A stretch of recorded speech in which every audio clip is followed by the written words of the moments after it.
Hello दोस्तों, स्वागत है आपका अपने ही यूट्यूब चैनल किस्से कहानियों की ऑडियो लाइब्रेरी पर। अभी हम सुन रहे हैं मुंशी प्रेमचंद्र द्वारा रचित उपन्यास कायाकल्प का भाग 24। तो चलिए सुनते हैं आज का भाग। चक्रधर ने उस दिन लौटते ही पिता से आगरे जाने की अनुमति मांगी। मनोरमा ने उनके मर्म स्थल में जो आग लगा दी थी, वह आगरे में ही अहिल्या के सरल स्निग्ध स्नेह की शीतल छाया में शांत हो सकती थी। उन्हें अपने ऊपर विश्वास न था। वह जिंदगी भर मनोरमा को देखा करते और मन में कोई बात न आती, लेकिन मनोरमा ने पुरानी स्मृतियों को जगाकर उनके अंतःस्थल में तृष्णा, उत्सुकता और लालसा को जागृत कर दिया था। इसलिए अब वह मन को ऐसी दृढ़ रस्सी से बांधना चाहते थे कि वह हिल भी ना सके। वह अहिल्या की शरण लेना चाहते थे। मुंशी जी ने जरा त्योरी चढ़ाकर कहा, तुम्हारे सिर अब तक वह नशा सवार है? या तुम्हारी इच्छा सैर करने की हो तो रुपए पैसे की कमी नहीं, लेकिन तुम्हें वादा करना पड़ेगा कि तुम मुंशी यशोदानंदन से न मिलोगे। चक्रधर बोले, मैं उनसे मिलने ही तो जा रहा हूँ। वज्रधर बोले, मैं कह देता हूँ, अगर तुमने वहाँ शादी की बातचीत की तो बुरा होगा, तुम्हारे लिए भी और मेरे लिए भी। चक्रधर और कुछ ना बोल सके। आते ही आते माता पिता को कैसे अप्रसन्न कर देते। लेकिन जब होली के तीसरे दिन उन्हें आगरे में उपद्रव, बाबू यशोदानंदन की हत्या और अहिल्या के अपहरण का शोक समाचार मिला, तो उन्होंने व्यग्रता से आकर पिता को वह पत्र सुना दिया और बोले, मेरा वहाँ जाना बहुत जरूरी है। वज्रधर ने निर्मला की ओर ताकते हुए कहा, क्या अभी जेल से जी नहीं भरा जो फिर चलने की तैयारी करने लगे? वहाँ गए और पकड़े गए, इतना समझ लो। वहाँ इस वक्त अनीति का राज्य है, अपराध कोई ना देखेगा, हथकड़ी पड़ जाएगी, और फिर जाकर करोगे ही क्या? जो कुछ होना था हो चुका, अब जाना व्यर्थ है। चक्रधर बोले, कम से कम अहिल्या का पता तो लगाना ही होगा। वज्रधर बोले, वह भी व्यर्थ है, पहले तो उसका पता लगाना ही मुश्किल है, और लग भी गया तो तुम्हारा अब उससे क्या संबंध? जब वह मुसलमानों के साथ रह चुकी तो कौन हिंदू उसे पूछेगा? चक्रधर बोले, इसीलिए तो मेरा जाना और भी जरूरी है। निर्मला बोली, लड़की को मर्यादा की कुछ लाज होगी तो वह अब तक जीती ही ना होगी, अगर जीती है तो समझ लो कि भ्रष्ट हो गई। चक्रधर बोले, अम्मा, कभी कभी आप ऐसी बात कह देती हैं जिस पर हंसी आती है। प्राण भय से बड़े बड़े शूरवीर भूमि पर मस्तक रगड़ते हैं, एक अबला की हस्ती ही क्या? भ्रष्ट वह होती है जो दुर्वासना से कोई कर्म करे। जो काम हम प्राण भय से करें वह हमें भ्रष्ट नहीं कर सकता। वज्रधर बोले, मैं तुम्हारा मतलब समझ रहा हूँ, लेकिन तुम उसे चाहे सती समझो, हम उसे भ्रष्ट ही समझेंगे। ऐसी बहू के लिए हमारे घर में स्थान नहीं है। चक्रधर ने निश्चयात्मक भाव से कहा, वह आपके घर में न आएगी। वज्रधर ने भी उतने ही निर्दय शब्द में उत्तर दिया, अगर तुम्हारा ख्याल हो कि पुत्र स्नेह की वश होकर मैं उसे अंगीकार कर लूंगा तो तुम्हारी भूल है। अहिल्या मेरी कुलदेवी नहीं हो सकती, चाहे इसके लिए मुझे पुत्र वियोग ही सहना पड़े। मैं भी जिद्दी हूँ। चक्रधर पीछे घूमे ही थे कि निर्मला ने उनका हाथ पकड़ लिया और स्नेहपूर्ण तिरस्कार करती हुई बोली, बच्चा, तुमसे ऐसी आशा न थी, अब भी हमारा कहना मानो, हमारे कुल के मुंह में कालिख न लगाओ। चक्रधर ने हाथ छुड़ाकर कहा, मैंने आपकी आज्ञा कभी भंग नहीं की, लेकिन इस विषय में मजबूर हूँ। वज्रधर ने श्लेष के भाव से कहा, साफ साफ क्यों नहीं कह देते कि हम आप लोगों से अलग रहना चाहते हैं? चक्रधर बोले, अगर आप लोगों की यही इच्छा है तो मैं क्या करूं? वज्रधर ने पूछा, यह तुम्हारा अंतिम निश्चय है? चक्रधर ने जवाब दिया, जी हाँ, अंतिम। यह कहते हुए चक्रधर बाहर निकल आए और कुछ कपड़े साथ लेकर स्टेशन की ओर चल दिए। थोड़ी देर के बाद निर्मला ने कहा, लल्लू किसी भ्रष्ट स्त्री को खुद ही ना लाएगा, तुमने व्यर्थ ही उसे चिढ़ा दिया। वज्रधर ने कठोर स्वर में कहा, अहिल्या के भ्रष्ट होने में अभी कुछ कसर बाकी है क्या? निर्मला बोली, यह तो मैं नहीं जानती, पर इतना जानती हूँ कि लल्लू को अपने धर्म अधर्म का ज्ञान है।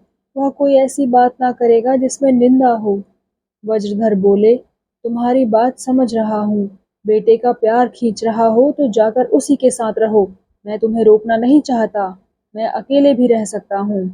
निर्मला बोली, तुम तो जैसे म्यान से तलवार निकाले बैठे हो, वह विमन होकर कहीं चला गया तो? वज्रधर बोले, तो मेरा क्या बिगड़ेगा? मेरा लड़का मर जाए तो भी गम ना हो। निर्मला बोली, अच्छा बस मुंह बंद करो। अच्छा बस मुंह बंद करो। बड़े धर्मात्मा बनकर आए हो। रिश्वतें ले लेकर हड़पते हो तो धर्म नहीं जाता। शराबें उड़ाते हो तो मुंह में कालिक नहीं लगती।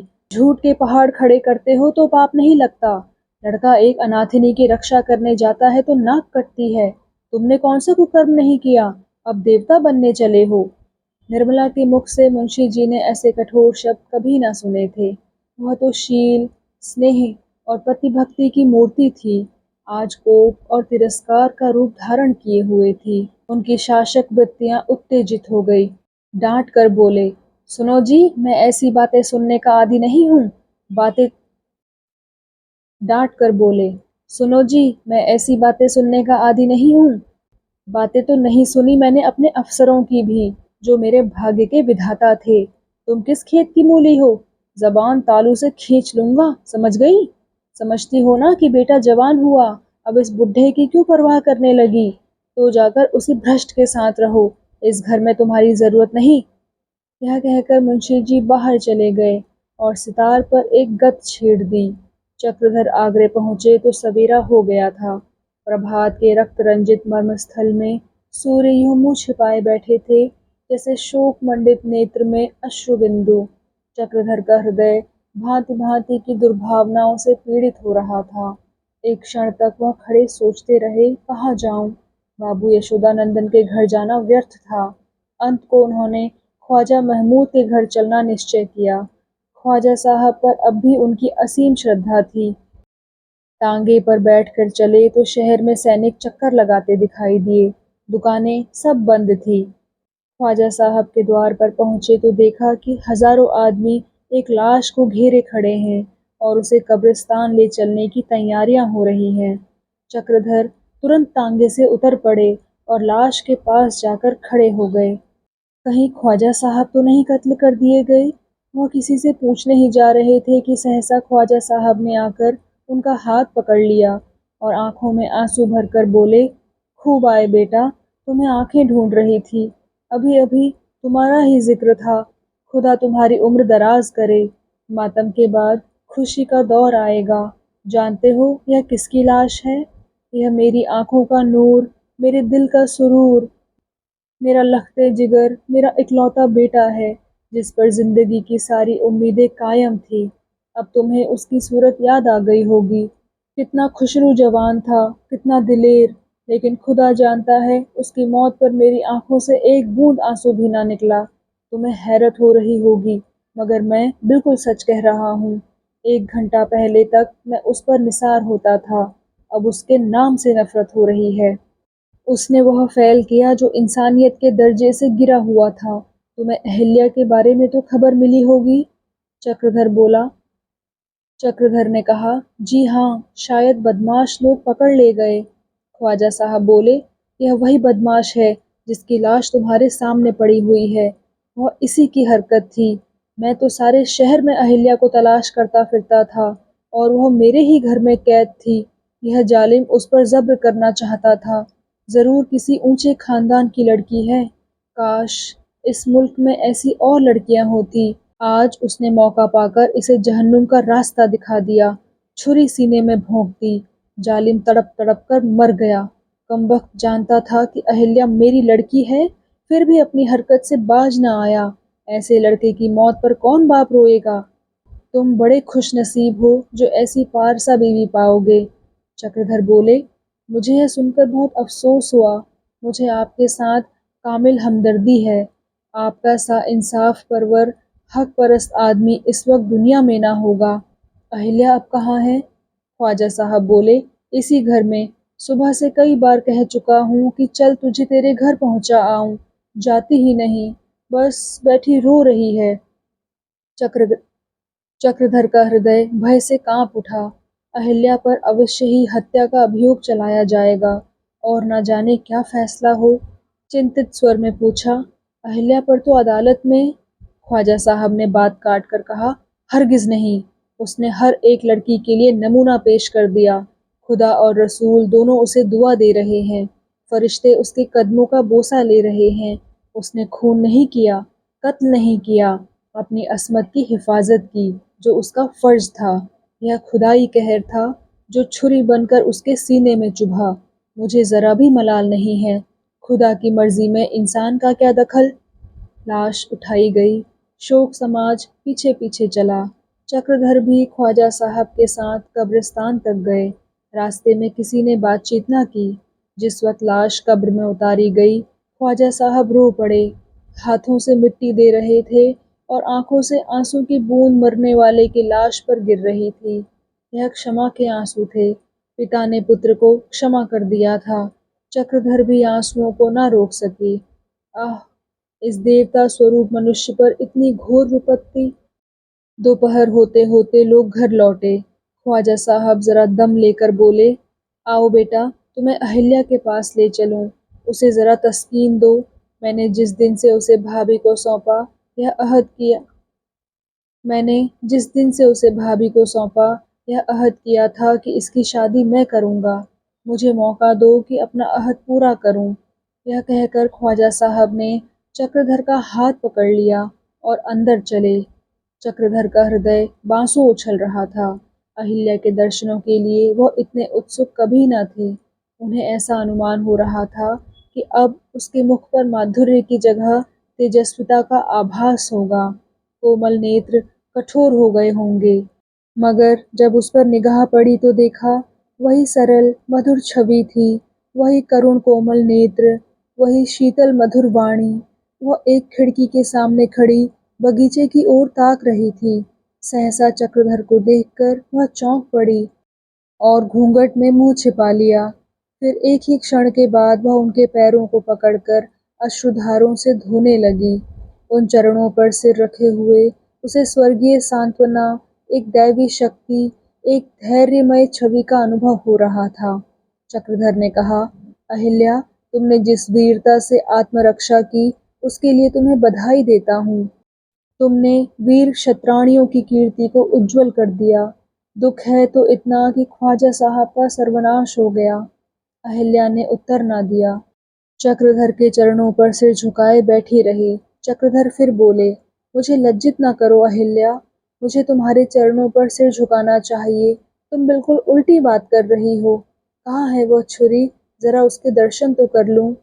अहिल्या ने उठकर कांपते हुए हाथों से फर्श का कोना उठाया और नीचे से छुरी निकालकर चक्रधर के सामने रख दी। उस पर रुधिर जमकर काला हो गया था। चक्रधर ने पूछा, यह छुरी यहाँ कैसे मिल गई अहिल्या? क्या साथ लेती आई थी? अहिल्या ने सिर झुकाए हुए जवाब दिया, उसी की है। चक्रधर ने पूछा, तुम्हें कैसे मिल गई? अहिल्या ने सिर झुकाए ही जवाब दिया, यह ना पूछिए। अबला के पास कौशल के सिवाय आत्मरक्षा का कौन सा साधन है? चक्रधर बोले, यही तो सुनना चाहता हूँ अहिल्या। अहिल्या ने सिर उठाकर चक्रधर की ओर मानपूर्ण नेत्रों से देखा और बोली, सुनकर क्या कीजिएगा? चक्रधर बोले, कुछ नहीं, यूं ही पूछ रहा था। अहिल्या बोली, नहीं, आप यूं ही नहीं पूछ रहे हैं, आपका इसमें कोई प्रयोजन अवश्य है। अगर भ्रम है तो मेरी अग्नि परीक्षा ले लीजिए। चक्रधर ने देखा बात बिगड़ रही है। इस एक असामयिक प्रश्न ने इसके हृदय के टूटे हुए तार को चोट पहुंचा दी। वह समझ रही है कि मैं इस पर संदेह कर रहा हूँ। संभावना की कल्पना ने इसे सशंक बना दिया है। बोले, तुम्हारी अग्नि परीक्षा तो हो चुकी अहिल्या, और तुम उसमें खरी निकली। अब भी अगर किसी के मन में संदेह हो तो यही कहना चाहिए कि वह अपनी बुद्धि खो बैठा है। तुम नव कुसुमित पुष्प की भांति स्वच्छ, निर्मल और पवित्र हो। तुम पहाड़ की चोटी पर जमी हुई हिम की भांति उज्जवल हो।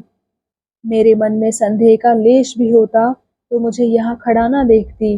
वह प्रेम और अखंड विश्वास जो अब तक मेरे मन में था, कल प्रत्यक्ष हो जाएगा। अहिल्या, मैं कब का तुम्हें अपने हृदय में बिठा चुका। वहाँ तुम सुरक्षित बैठी हुई हो। फिर अपनी छाती पर हाथ रखकर बोले, संदेह और कलंक का घातक हाथ उसी वक्त पहुँचेगा जब यह अस्थि दुर्ग विध्वंस हो जाएगा। चलो चलें, माताजी घबरा रही होंगी। यह कहकर उन्होंने अहिल्या का हाथ पकड़ लिया और चाहा कि हृदय से लगा लें, लेकिन वह हाथ छुड़ाकर हट गई और कांपते हुए स्वर में बोली, नहीं नहीं, मेरे अंग को मत स्पर्श कीजिए। सूंघा हुआ फूल देवताओं पर नहीं चढ़ाया जाता। मेरी आत्मा निष्कलंक है, लेकिन मैं अब वहां न जाऊंगी, कहीं न जाऊंगी। आपकी सेवा करना मेरे भाग्य में न था। मैं जन्म से अभागिनी हूँ। आप जाकर अम्मा को समझा दीजिए। मेरे लिए अब दुख न करें। मैं निर्दोष हूँ, लेकिन इस योग्य नहीं कि आपकी प्रेम पात्री बन सकूं। चक्रधर से अब ना रहा गया। उन्होंने फिर अहिल्या का हाथ पकड़ लिया और जबरदस्ती छाती से लगाकर बोले, अहिल्या, जिस देह में पवित्र और निष्कलंक आत्मा रहती है, वह देह भी पवित्र और निष्कलंक रहती है। मेरी आंखों में तुम आज उससे कहीं निर्मल और पवित्र हो जितनी पहले थी। तुम्हारी अग्नि परीक्षा हो चुकी है। अब विलंब ना करो। ईश्वर ने चाहा तो कल हम उस प्रेम सूत्र में बंध जाएंगे जिसे काल भी नहीं तोड़ सकता, जो अमर और अभेद्य है। अहिल्या कई मिनट तक चक्रधर के कंधे पर सिर रखे रोती रही, फिर बोली, एक बात पूछना चाहती हूँ, बताओगे? सच्चे दिल से कहना। चक्रधर बोले, क्या पूछती हो, पूछो। अहिल्या बोली, तुम केवल दया भाव से और मेरा उद्धार करने के लिए यह कालिमा सिर चढ़ा रहे हो, या प्रेम भाव से? इस प्रश्न से स्वयं लज्जित होकर उसने फिर कहा, बात बेढंगी सी है, लेकिन मैं मूर्ख हूँ, क्षमा करना। यह शंका मुझे बार बार होती है, पहले भी हुई थी और आज और भी बढ़ गई है। चक्रधर का दिल बैठ गया। अहिल्या की सरलता पर उन्हें दया आ गई। यह अपने को ऐसी अभागिनी और दीन समझ रही है कि इसे विश्वास ही नहीं आता कि मैं इससे शुद्ध प्रेम कर रहा हूँ। बोले, तुम्हें क्या जान पड़ता है अहिल्या? अहिल्या बोली, मैं जानती तो आपसे क्यों पूछती? चक्रधर बोले, अहिल्या, तुम इन बातों से मुझे धोखा नहीं दे सकती। चील को चाहे मांस की बोटी ना दिखाई दे, चींटी को चाहे शक्कर की सुगंध ना मिले, लेकिन रमणी का एक एक रोयां पंचेंद्रियों की भांति प्रेम के रूप, रस, शब्द, स्पर्श का अनुभव किए बिना नहीं रहता। मैं एक गरीब आदमी हूँ। दया और धर्म और उद्धार के भावों का मुझ में लेश भी नहीं। केवल इतना ही कह सकता हूँ कि तुम्हें पाकर मेरा जीवन सफल हो जाएगा। अहिल्या ने मुस्कुराकर कहा, तो आपके कथन के अनुसार मैं आपके हृदय का हाल जानती हूँ। चक्रधर बोले, अवश्य, उससे ज्यादा, जितना मैं स्वयं जानता हूँ। अहिल्या बोली, तो साफ कह दूं? चक्रधर ने कातर भाव से कहा, कहो, सुनूं। अहिल्या बोली, तुम्हारे मन में प्रेम से अधिक दया का भाव है। चक्रधर बोले, अहिल्या, तुम मुझ पर अन्याय कर रही हो। अहिल्या बोली, जिस वस्तु को लेने की सामर्थ्य ही मुझ में नहीं है, उस पर हाथ ना बढ़ाऊंगी। मेरे लिए वही बहुत है जो आप दे रहे हैं। मैं इसे भी अपना धन्य भाग समझती हूँ। चक्रधर बोले, मगर यही प्रश्न मैं तुमसे करता तो तुम क्या जवाब देती अहिल्या? अहिल्या बोली, तो साफ साफ कह देती कि मैं प्रेम से अधिक आपका आदर करती हूँ, आप में श्रद्धा रखती हूँ। चक्रधर का मुख मलिन हो गया। सारा प्रेमोत्साह जो उनके हृदय में लहरें मार रहा था, एकाएक लुप्त हो गया। वन वृक्षों सा लहलहाता हुआ हृदय मरुभूमि सा दिखाई दिया। निराश भाव से बोले, मैं तो और ही सोच रहा था अहिल्या। अहिल्या बोली, तो आप भूल कर रहे थे। मैंने किसी पुस्तक में देखा था कि प्रेम हृदय के समस्त सद्भावों का शांत, स्थिर, उद्गारहीन समावेश है। उसमें दया और क्षमा, श्रद्धा और वात्सल्य, सहानुभूति और सम्मान, अनुराग और विराग, अनुग्रह और उपकार सभी मिले होते हैं। संभव है आज के 10 वर्ष बाद मैं आपकी प्रेम पात्री बन जाऊं, किंतु इतनी जल्दी संभव नहीं। इनमें से कोई एक भाव प्रेम को अंकुरित कर सकता है। उसका विकास अन्य भावों के मिलने से ही होता है। आपके हृदय में अभी केवल दया का भाव अंकुरित हुआ है, मेरे हृदय में सम्मान और भक्ति का। हाँ, सम्मान और भक्ति दया की अपेक्षा प्रेम से कहीं निकटतर हैं, बल्कि यूँ कहिए कि ये ही भाव सरस होकर प्रेम का बाल रूप धारण कर लेते हैं। अहिल्या के मुख से प्रेम की यह दार्शनिक व्याख्या सुनकर चक्रधर दंग हो गए। उन्होंने कभी यह अनुमान ही न किया था कि उसके विचार इतने उन्नत और उदार हैं।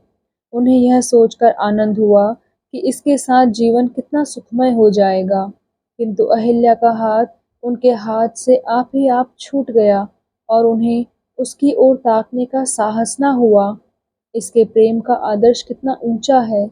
इसकी दृष्टि में यह व्यवहार वासनामय जान पड़ता होगा। इस विचार ने उनके प्रेमोद्गारों को शिथिल कर दिया। अवाक से खड़े रह गए। सहसा अहिल्या ने कहा, मुझे भय है कि आश्रय देकर आप बदनाम हो जाएंगे। कदाचित आपके माता पिता तिरस्कार करें। मेरे लिए इससे बड़ी सौभाग्य की बात नहीं हो सकती कि आपकी दासी बनूं। लेकिन आपके तिरस्कार और अपमान का ख्याल करके जी में यही आता है कि क्यों न इस जीवन का अंत कर दूं। केवल आपके दर्शनों की अभिलाषा ने मुझे अब तक जीवित रखा है। मैं आपको अपनी कालिमा से कलुषित करने के पहले मर जाना ही अच्छा समझती हूँ। चक्रधर की आंखें करुणाद्र हो गई। बोले, अहिल्या, ऐसी बातें ना करो। अगर संसार में अब भी कोई ऐसा क्षुद्र प्राणी है जो तुम्हारी उज्जवल कीर्ति के सामने सिर न झुकाए, तो वह स्वयं नीच है। वह मेरा अपमान नहीं कर सकता। अपनी आत्मा की अनुमति के सामने मैं माता पिता के विरोध की परवाह नहीं करता। तुम इन बातों को भूल जाओ। हम और तुम प्रेम का आनंद भोग करते हुए संसार के सब कष्टों और संकटों का सामना कर सकते हैं। ऐसी कोई विपत्ति नहीं है जिसे प्रेम न टाल सके। मैं तुमसे विनती करता हूँ अहिल्या कि ये बातें फिर जबान पर न लाना। अहिल्या ने अपनी स्नेह सजल नेत्रों से चक्रधर को देखा। शंका की वह दाह जो उसके मर्मस्थल को जलाए डालती थी, इन शीतल आर्द्र शब्दों से शांत हो गई। शंका की ज्वाला शांत होते ही उसकी यह चंचल दृष्टि स्थिर हो गई और चक्रधर की सौम्य मूर्ति प्रेम की आभा से प्रकाशमान आंखों के सामने खड़ी दिखाई दी। उसने अपना सिर उसके कंधे पर रख दिया।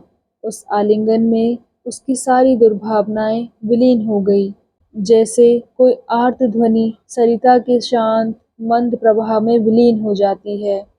संध्या समय अहिल्या बागेश्वरी के चरणों पर सिर झुकाए रो रही थी। चक्रधर खड़े नेत्रों से उस घर को देख रहे थे जिसकी आत्मा निकल गई थी। दीपक वही थे पर उनका प्रकाश मंद था। घर वही था पर उसकी दीवारें नीची मालूम होती थी। बागेश्वरी वही थी पर लुटी हुई, जैसे किसी ने प्राण हर लिए हों। बाबू यशोदानंदन का क्रियाकर्म हो गया पर धूमधाम से नहीं। बाबू साहब ने मरते मरते ताकीद कर दी थी कि मृतक संस्कारों में धन का अपव्यय न किया जाए। यदि कुछ धन जमा हो तो वह हिंदू सभा को दान दे दिया जाए। ऐसा ही किया गया। इसके तीसरे ही दिन चक्रधर का अहिल्या से विवाह हो गया।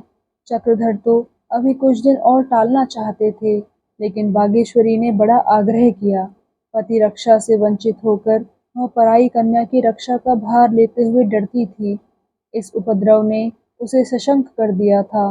विवाह में कुछ धूमधाम नहीं हुई।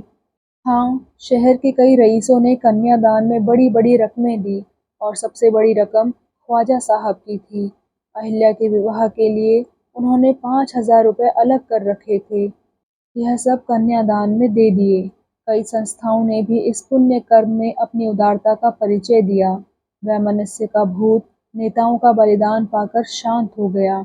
जिस दिन चक्रधर अहिल्या को विदा करा के काशी चले, हजारों आदमी स्टेशन पर पहुंचाने आए। बागेश्वरी का रोते रोते बुरा हाल था। जब अहिल्या आकर पालकी पर बैठी तो वह दुखिया पछाड़ खाकर गिर पड़ी। संसार उसकी आंखों में सूना हो गया। पति शोक में भी उसके जीवन का एक आधार रह गया था। अहिल्या के जाने से वह सर्वथा निराधार हो गई। जी में आता था अहिल्या को पकड़ लूं, उसे कोई क्यों लिए जाता है, उस पर किसका अधिकार है, वह जाती ही क्यों है, उसे मुझ पर जरा भी दया नहीं आती, क्या इतनी निष्ठुर हो गई है। वह इस शोक के आवेश में लपक कर द्वार पर आई, पर पालकी का पता नहीं था। तब वह द्वार पर बैठ गई। ऐसा जान पड़ा मानो चारों ओर शून्य, निस्तब्ध, अंधकारमय शमशान है, मानो कहीं कुछ रहा ही नहीं। अहिल्या भी रो रही थी, लेकिन शोक में नहीं, वियोग में। वह घर छोड़ते हुए उसका हृदय फटा जाता था। प्राण देह से निकलकर घर में चिमट जाते और फिर छोड़ने का नाम न लेते थे। एक एक वस्तु को देखकर मधुर स्मृतियों के समूह आंखों के सामने आ खड़े होते थे। बागेश्वरी की गर्दन में तो उसके करपाश इतने सुदृढ़ हो गए कि दूसरी स्त्रियों ने बड़ी मुश्किल से छुड़ाया, मानो जीव देह में चिमटा हो। मरणासन रोगी भी अपनी विलास की सामग्रियों को इतने तृषित, इतने नैराश्यपूर्ण नेत्रों से न देखता होगा। घर से निकलकर उसकी वही दशा हो रही थी जो किसी नवजात पक्षी की घोंसले से निकलकर होती है। लेकिन चक्रधर के सामने एक दूसरी ही समस्या उपस्थित हो रही थी। वह घर तो जा रहे थे, पर उस घर के द्वार बंद थे। उस द्वार में हृदय की गांठ से भी सुदृढ़ ताले पड़े हुए थे, जिनके खुलने की तो क्या, टूटने की भी आशा न थी। नववधू को लिए हुए वर के हृदय में जो अभिलाषाएं, जो मृदु कल्पनाएं प्रदीप्त होती हैं, उनका यहाँ नाम भी न था।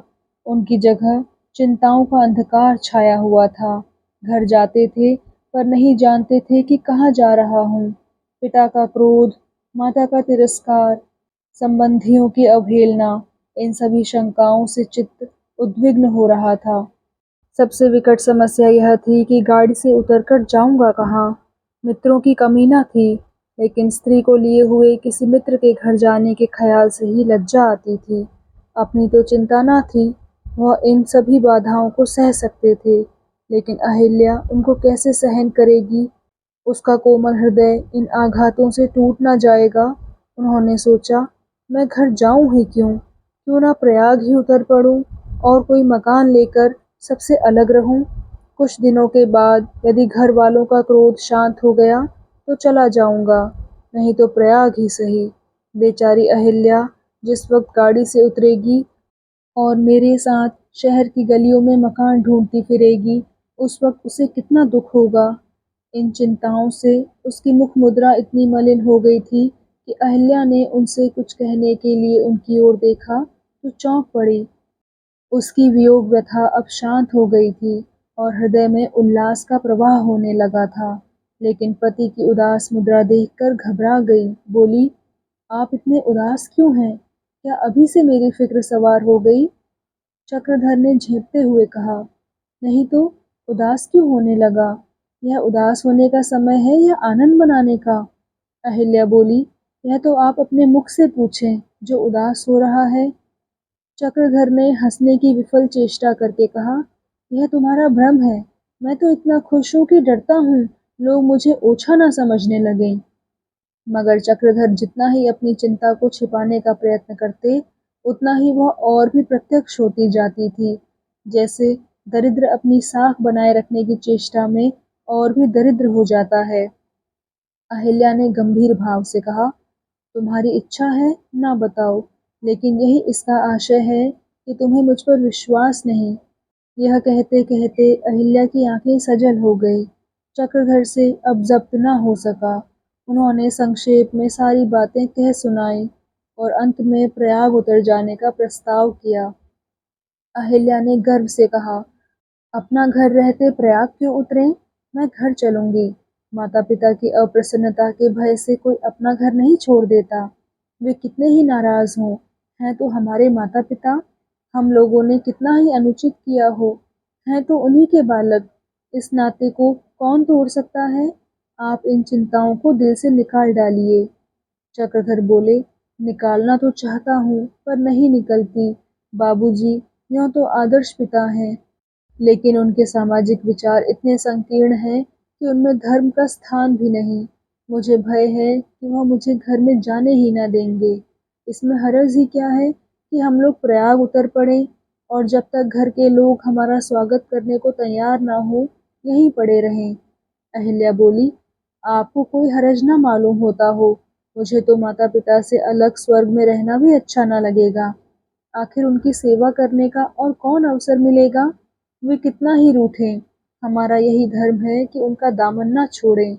बचपन में अपने स्वार्थ के लिए तो हम कभी माता पिता की अप्रसन्नता की परवाह नहीं करते, मचल मचल कर उनकी गोद में बैठते हैं, मार खाते हैं, घुड़के जाते हैं। पर उनका गला नहीं छोड़ते। तो अब उनकी सेवा करने के समय उनकी अप्रसन्नता से मुंह फुला लेना हमें शोभा नहीं देता। आप उनको प्रसन्न करने का भार मुझ पर छोड़ दें। मुझे विश्वास है कि मैं उन्हें मना लूंगी। चक्रधर ने अहिल्या को गदगद नेत्रों से देखा और चुप हो गए। रात को 10 बजते बजते गाड़ी बनारस पहुंची। अहिल्या के आश्वासन देने पर भी चक्रधर बहुत चिंतित हो रहे थे कि कैसे क्या होगा। कहीं पिताजी ने जाते ही जाते घुड़कियां देनी शुरू की और अहिल्या को घर में न जाने दिया तो डूब मरने की बात होगी। लेकिन उन्हें कितना आश्चर्य हुआ जब उन्होंने मुंशी जी को 2 आदमियों के साथ स्टेशन पर उनकी राह देखते हुए पाया। पिता के इस असीम, अपार, अलौकिक वात्सल्य ने उन्हें इतना पुलकित किया कि वह जाकर पिता के पैरों पर गिर पड़े। मुंशी जी ने दौड़कर उन्हें छाती से लगा लिया और उनके श्रद्धाश्रुओं को रुमाल से पोंछते हुए स्नेह कोमल शब्दों में बोले, कम से कम एक तार तो दे देते कि मैं किस गाड़ी से आ रहा हूँ। खत तक न लिखा। यहाँ बराबर 10 दिन से 2 बार स्टेशन पर दौड़ा आता हूँ और एक आदमी हरदम तुम्हारे इंतजार में बिठाए रहता हूँ कि जाने कब किस गाड़ी से आ जाओ। कहाँ है बहू? चलो उतार लाएं। बहू के साथ यहीं ठहरो। स्टेशन मास्टर से कहकर वेटिंग रूम खुलवाए देता हूँ। मैं दौड़कर जरा बाजे गाजे रोशनी सवारी की फिक्र करूँ। बहू का स्वागत तो करना ही होगा। यहाँ लोग क्या जानेंगे कि बहू आई है। वहाँ की बात और थी, यहाँ की बात और है। भाई बंदों के साथ रस्म रिवाज मानना ही पड़ता है। यह कहकर मुंशी जी चक्रधर के साथ अहिल्या की गाड़ी के द्वार पर खड़े हो गए। अहिल्या ने धीरे से उतरकर उनके चरणों पर सिर रख दिया। उनकी आंखों से श्रद्धा और आनंद के आंसू बहने लगे। मुंशी जी ने उसके सिर पर हाथ रखकर आशीर्वाद दिया और दोनों प्राणियों को वेटिंग रूम में बैठाकर बोले, किसी को अंदर मत आने देना। मैंने साहब से कह दिया है, मैं कोई घंटे भर में आऊंगा। तुमसे बड़ी भूल हुई कि मुझे एक तार न दे दिया। अब बेचारी यहाँ परदेसियों की तरह घंटों बैठी रहेगी। तुम्हारा कोई काम लड़कपन से खाली ही नहीं होता। रानी कई बार आ चुकी हैं। आज चलते चलते ताकीद कर गई थी कि बाबूजी आ जाएं तो मुझे खबर दीजिएगा। मैं स्टेशन पर उनका स्वागत करूंगी और बाबूजी को साथ लाऊंगी। सोचो उन्हें कितनी तकलीफ होगी। चक्रधर ने दबी जबान से कहा, उन्हें तो आप इस वक्त तकलीफ ना दीजिएगा और आपको भी धूमधाम करने के लिए तकलीफ उठाने की जरूरत नहीं। सवेरे तो सबको मालूम हो ही जाएगा। मुंशी जी ने लकड़ी संभालते हुए कहा, सुनती हो बहू इसकी बातें? सवेरे लोग जानकर क्या करेंगे? दुनिया क्या जानेगी कि बहू कब आई? मुंशी जी चले गए तो अहिल्या ने चक्रधर को आड़े हाथों लिया। ऐसे देवता पुरुष के साथ तुम अकारण ही कितना अनर्थ कर रहे थे। मेरा तो जी चाहता था कि घंटों उनके चरणों पर पड़ी हुई रोया करूं। चक्रधर लज्जित हो गए। इसका प्रतिवाद तो ना किया, पर उनका मन कह रहा था कि इस वक्त दुनिया को दिखाने के लिए पिताजी कितना ही धूमधाम क्यों ना कर लें। घर में कोई ना कोई गुल जरूर खिलेगा। उन्हें यहाँ बैठते अनकूस मालूम होता था। सारी रात का बखेड़ा हो गया। शहर का चक्कर लगाना पड़ेगा। घर पहुंचकर न जाने कितनी रस्में अदा करनी पड़ेंगी, तब जाके कहीं गला छूटेगा। सबसे ज्यादा उलझन की बात यह थी कि कहीं मनोरमा भी राजसी ठाट बाट से न आ पहुंचे। इस शोरगुल से फायदा ही क्या। मुंशी जी को गए अभी आधा घंटा भी न हुआ था कि मनोरमा कमरे के द्वार पर आकर खड़ी दिखाई दी। चक्रधर सहसा चौंक पड़े और कुर्सी से उठकर खड़े हो गए। मनोरमा के सामने ताकने की उनकी हिम्मत ना पड़ी, मानो कोई अपराध किया हो। मनोरमा ने उन्हें देखते ही कहा, बाबूजी, आप चुपके चुपके बहू को उड़ा लाए और मुझे खबर तक ना दी। मुंशी जी ना कहते तो मुझे मालूम ही ना होता। आपने अपना घर बसाया, मेरे लिए भी कोई सौगात लाई या नहीं? चक्रधर ने मनोरमा की ओर लज्जित होकर देखा तो उसका मुख उड़ा हुआ था। वह मुस्कुरा रही थी पर आंखों में आंसू झलक रहे थे। इन नेत्रों में कितनी विनय थी, कितना वैराग्य, कितनी तृष्णा, कितना तिरस्कार। चक्रधर को उसका जवाब देने को शब्द न मिले। मनोरमा ने सिर झुकाकर फिर कहा, आपको मेरी सुधि ही न रही होगी। सौगात कौन लाता? बहू से बातें करने में दूसरों की सुधि क्यों आती? बहन, आप उतनी दूर क्यों खड़ी हैं? आइए आइए, आपसे गले तो मिल लूं। आपसे तो मुझे कोई शिकायत नहीं। यह कहते हुए वह अहिल्या के पास गई और दोनों गले मिली। मनोरमा ने रुमाल से एक जड़ाऊ कंगन निकालकर अहिल्या के हाथ में पहना दिया और छत की ओर ताकने लगी, जैसे एकाएक कोई बात याद आ गई हो। सहसा उसकी दृष्टि आईने पर जा पड़ी। अहिल्या का रूप चंद्र अपनी संपूर्ण कलाओं के साथ उसमें प्रतिबिंबित हो रहा था। मनोरमा उसे देखकर अवाक हो गई। मालूम हो रहा था किसी देवता का आशीर्वाद मूर्तिमान होकर आकाश से उतर आया है। उसकी सरल, शांत, शीतल छवि के सामने उसका विशाल सौंदर्य ऐसा मालूम होता था मानो कुटी के सामने कोई भवन खड़ा हो। यह उन्नत भवन इस समय शांति कुटी के सामने झुक गया। भवन सूना था। कुटी में एक आत्मा शयन कर रही थी। इतने में अहिल्या ने उसे कुर्सी पर बैठा दिया और पान इलायची देते हुए बोली, आपको मेरे कारण बड़ी तकलीफ हुई। यह आपके आराम करने का समय था। यदि मैं जानती कि आप आएंगी तो यहाँ किसी दूसरे वक्त। चक्रधर अहिल्या की बात बीच में ही छोड़कर मौका देखकर बाहर चले गए। उनके रहने से दोनों को ही संकोच होता, बल्कि तीनों चुप रहते। मनोरमा ने क्षुधित नेत्रों से अहिल्या को देखकर कहा, नहीं बहन, मुझे जरा भी तकलीफ नहीं हुई। मैं तो यों भी 12-1 से पहले नहीं सोती। तुमसे मिलने की बहुत दिनों से इच्छा थी। मैंने अपने मन में तुम्हारी जो कल्पना की थी, तुम ठीक वैसे ही निकली। तुम ऐसी ना होती तो बाबूजी तुम पर रीझते ही क्यों? अहिल्या, तुम बड़ी भाग्यवान हो। तुम्हारी जैसी भाग्यशाली स्त्रियां बहुत कम होंगी। तुम्हारा पति मनुष्यों में रत्न है, सर्वथा निर्दोष एवं सर्वथा निष्कलंक। अहिल्या पति प्रशंसा से गर्वोन्नत होकर बोली, आपके लिए कोई सौगात तो नहीं लाए? मनोरमा बोली, मेरे लिए तुमसे बढ़कर और क्या सौगात लाते? मैं संसार में अकेली थी, तुम्हें पाकर दुकेली हो जाऊंगी। मंगला से मैंने प्रेम नहीं बढ़ाया। कल को वह पराए घर चली जाएगी, कौन उसके नाम पर बैठकर रोता? तुम कहीं न जाओगी। तुम्हें सहेली बनाने में कोई खटका नहीं। आज से तुम मेरी सहेली हो। ईश्वर से मेरी यही प्रार्थना है कि तुम और हम चिरकाल तक स्नेह के बंधन में बंधे रहें। अहिल्या बोली, मैं इसे अपना सौभाग्य समझूंगी। आपके शील स्वभाव की चर्चा करते उनकी जबान न थकती थी। मनोरमा ने उत्सुक होकर पूछा, सच? मेरी चर्चा भी करते हैं? अहिल्या बोली, बराबर बात बात पर आपका जिक्र करने लगते हैं। मैं नहीं जानती कि आपकी वह कौन सी आज्ञा है जिसे वह टाल सकें। इतने में बाजों की धौं-धौं पौं-पौं सुनाई दी। मुंशी जी बारात जमाए चले आ रहे थे। सामान तो पहले से ही जमा कर रखे थे, बस जाकर ले आना था। पटाखे, बाजों की 3-4 चौकियां, कई सवारी गाड़ियां, 2 हाथी, दर्जनों घोड़े, एक सुंदर सुखपाल, ये सब स्टेशन के सामने आ पहुंचे। अहिल्या के हृदय में आनंद की तरंगें उठ रही थी। उसने जिन बातों की स्वप्न में भी आशा न की थी, वे सब पूरी हुई जाती थी। कभी उसका स्वागत इस ठाठ से होगा, कभी एक बड़ी रानी उसकी सहेली बनेंगी, कभी उसका इतना आदर सम्मान होगा, उसने कल्पना भी न की थी। मनोरमा ने उसे धीरे धीरे से ले जाकर सुखपाल में बिठा दिया। बारात चली। चक्रधर एक सुरंग घोड़े पर सवार थे। एक क्षण में सन्नाटा हो गया, लेकिन मनोरमा अभी तक अपनी मोटर के पास खड़ी थी, मानो रास्ता भूल गई हो।